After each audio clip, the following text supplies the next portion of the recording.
A new candidate has been named in the race for New Hanover County Board of Education.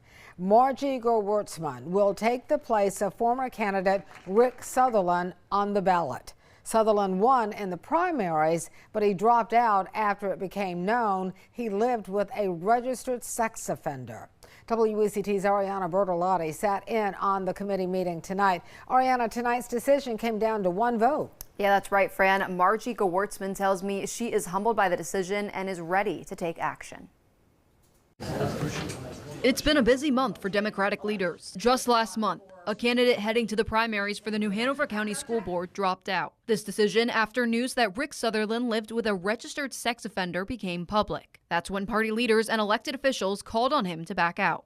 Had he disclosed this huge thing, it would have made him non-viable from the start. I would have told him that it was a mistake to run, that he should not do that. A month later, Democratic leaders gathered to elect a new candidate to fill Sutherland's absence. Margie Gerwitzman won the decision by just one vote.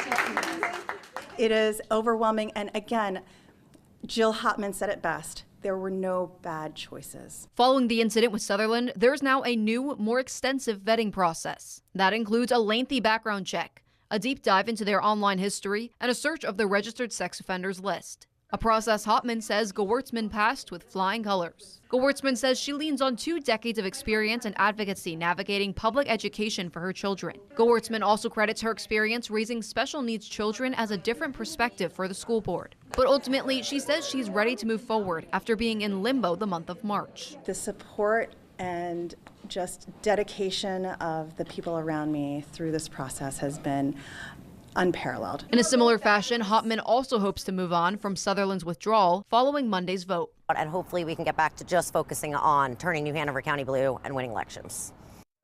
Gerwitzman says she's off to celebrate tonight's victory with her supporters, but then it's off to planning a strategy for her campaign tomorrow. The results of tonight's vote will be sent in a letter to the Board of Elections. Ariana Bertolotti, WECT News.